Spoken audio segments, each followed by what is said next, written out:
I'm Jammer, welcome back to another great, fantastic Nintendo Switch review. Today we're going to be taking a look at Fire Emblem Warriors for the Nintendo Switch. Now before we get started and go in depth into the view, I kind of want to give you a quick background on myself, where my biases come from coming from this series, and I'm more of a lapsed, casual Fire Emblem fan. I played Fire Emblem 7 on the Game Boy Advance, but besides that, that's really it. I mean, I've dabbled a little bit with Sacred Stones, but that's really all I've actually owned and played. I obviously played a ton of Fire Emblem Heroes, as you guys know, and had a lot of fun with that as well. And I have kept up to date with the current Fire Emblem games and stuff, so I know all the stories and characters from Awakening and Fates. I haven't played them yet, I've been meaning to get around to them, I honestly have. But I know them through Smash Bros. As well as learning through lore and whatnot, so I do understand and know some of these characters, some of their stories. But the point is, I'm more attached, or I'm more well acquainted with some of the older Fire Emblem games, but that really didn't deter me going into this game. I kind of just went into this with an open mind, totally understood that, the emphasis of this game was not on the older Fire Emblem games, more than newer generation stuff, and I really just took it as it is and had to develop my feelings from there. Just to kick things off with the pros, right off the bat, I'm going to give this game the best compliment I can give it. It's that Fire Emblem Warriors, it feels like a real Fire Emblem game, not a spin-off. While Hyrule Warriors, it definitely felt more spin-off than it did like a mainline game, of course. They did their best to incorporate elements from that series and franchise and brought it into the Warriors style. However, going through Fire Emblem Warriors, the line was much more blurred here. I thought they did a great job incorporating the Fire Emblem mechanics into this Warriors gameplay. And like I said, it almost like put an illusion across to make me think that this felt like a real Fire Emblem game, not a spin-off. I think it's because the war gameplay fits much more naturally with the Fire Emblem aesthetic. It really does feel like you're playing out a real-time Fire Emblem map in a mainline title. It almost feels as if they just inserted this Warriors combat in place of the turn-based stuff and kept every other aspect. Another great detail I love is during some of the loading scenes when you go into a sequence, they'll actually play out the traditional Fire Emblem dialogue cutscenes. You'll have the still frame animations of the character's head, body, and then with the text to complement as they talk amongst the party, interact with enemy units and stuff like that. This is a great way to hide the fact that the game is loading, and as well keep building onto the story of the game. Then of course for the cutscenes themselves, the style matches perfectly with Awakening, Fates, and as well Echoes. That cel-shaded anime look with the harsher black outlines to kind of define things. It really does look and feel like a Fire Emblem game. Even details such as simple, like little jingles in menus and stuff like that, totally callbacks to the Fire Emblem series, and really immersing you into the experience to make you feel like, yes, this is Fire Emblem. Other elements that appear are the level up randomization, just like the traditional titles, pair up or support conversations, well I will get into a little bit later when I talk about the combat. But as far as support conversations, they're just as fun and quirky as they've been in the past previous Fire Emblem titles, and I really have enjoyed and loved seeing these characters bond and work together as a team.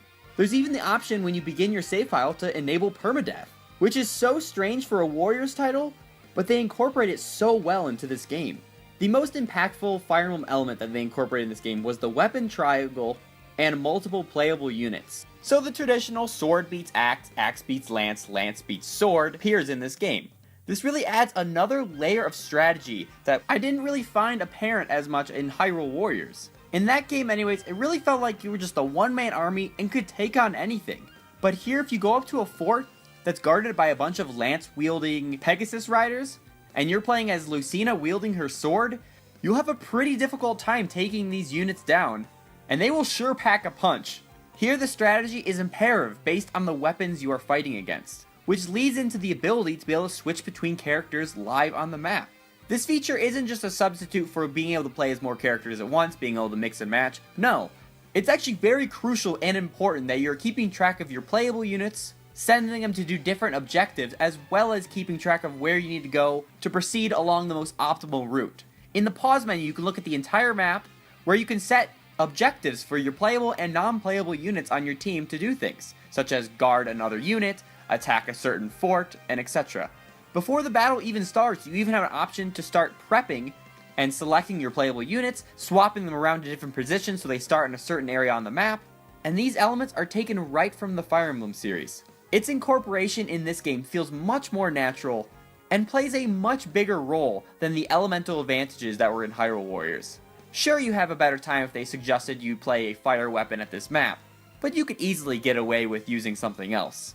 If you're playing a map where there's a ton of axe wielders and you're having a team of just lance users, you may run into a lot of difficulties. And that's what's awesome. It really feels like there's strategy involved in choosing your team, making sure they're going to the right forts to tackle the correct enemy units that they can go up against, and it's really awesome in that way.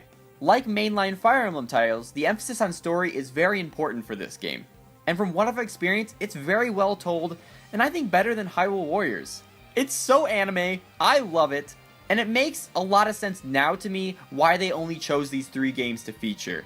The entire franchise would have cluttered the game, created too many characters and confusion to the player, especially for those who haven't experienced all these games and maybe aren't familiar with all these characters already. Yes, Hyrule Warriors did tackle more entries in the Zelda series, with the addition of course of more variety of characters, but the story itself was a little bit more loose. The emphasis was more just on the gameplay and the fan service elements for Zelda fans. Those are both still here in this game, but again, because of the nature of Fire Emblem games, it was only natural that they put a bigger emphasis on the story itself to give you that proper feeling that you're playing a Fire Emblem game. I realize this is a con for a lot of fans. I know they're really hoping for more past veteran characters to appear in this game, and I definitely agree it would be nice to see them here, but I do see the advantage for focusing on these 3 games. Speaking of which, since we're on the topic, let's move into the cons or some of the things that I didn't feel as strongly about. The combos in this game are based on the weapons, not on the character themselves. Because of this, some characters play the same as a result. So if you play Lucina, Chrom, or Marth all using a falchion, they'll all have the same combo trees. The same goes for characters who you promote to another class, or just share weapon types. Mounted units using swords will play the same, regular units that use tombs, and the list goes on.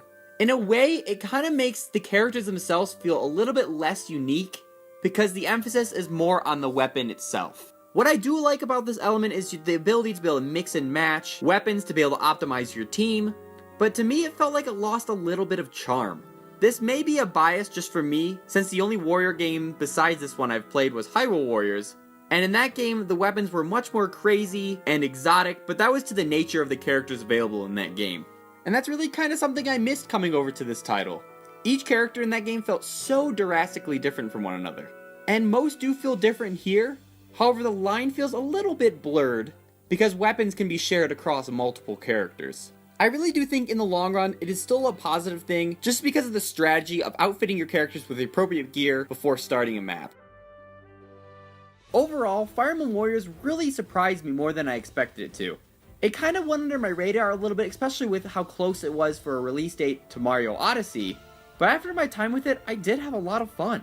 I didn't expect to give it this score, but I really did love this game. Like I said at the beginning, I couldn't give it a better compliment, that this game feels like a mainline title more than it does being a spin-off. The similarities and fan service elements are fantastic. And even if you're new to the Fire Emblem series, there's still a lot of fun to be had here. You don't need to know all the references to still have a great time. I really love the strategy incorporation with the multiple playable characters per map and balancing where to send them, what actions they need to take, and of course controlling the most optimal character for each situation. The combat is just as good as always. It is a solid Dynasty Warriors title. Sure, I missed the crazy weapons from Hyrule Warriors and the more unique cast on its whole, but I think this is actually a better take on the Warriors formula. I forgot how much fun I had with that game, and after getting back into that Warriors formula with this game, the addiction bug bit me good. I can see myself coming back to this game a lot, and that's something I didn't think I would say when I started playing this game. But what do you guys think about Fire Emblem Warriors? Do you think you'll pick it up, or if you've already played it, definitely let me know in the comments your thoughts below. Give this video a big awesome like, and if you haven't already, definitely subscribe for more on Fire Emblem Warriors and other Nintendo Switch content. Mario Odyssey is right around the corner. Matter of fact, it's only a few hours from now till this thing's out. So expect tons more on that, and I'm sure we're gonna have a lot of fun with it. Thanks again guys so much for watching, and I will catch you in the next one. See ya!